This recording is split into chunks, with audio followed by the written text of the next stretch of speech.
Hello friends, स्वागत है हमारे यूट्यूब चैनल पे। आज हम डिस्कस करने वाले हैं concept of utility. Concept of utility. There are two type of utility: total utility and marginal utility. Total utility.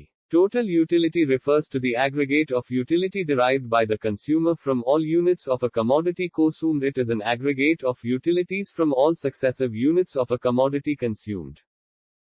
इसका मतलब टोटल यूटिलिटी एक ऐसा कॉन्सेप्ट है जहां हम कंज्यूमर द्वारा कंज्यूम किए गए हर एक यूनिट के यूटिलिटी का एग्रीगेट या जमा हुआ रूप है। जब हम किसी सामान को कंज्यूम करते हैं तो हर सक्सेसिव यूनिट के यूटिलिटी को जोड़कर टोटल यूटिलिटी निकाली जाती है। टोटल यूटिलिटी हमें बताती है कि एक कमोडिटी के सक्सेसिव यूनिट्स के कंजम्पशन से हमारा ओवरऑल सेटिस्फैक्शन कैसे बढ़ता। Marginal utility. Marginal utility is an economic concept that refers to the additional satisfaction or utility gained from consuming one more unit of a product or service.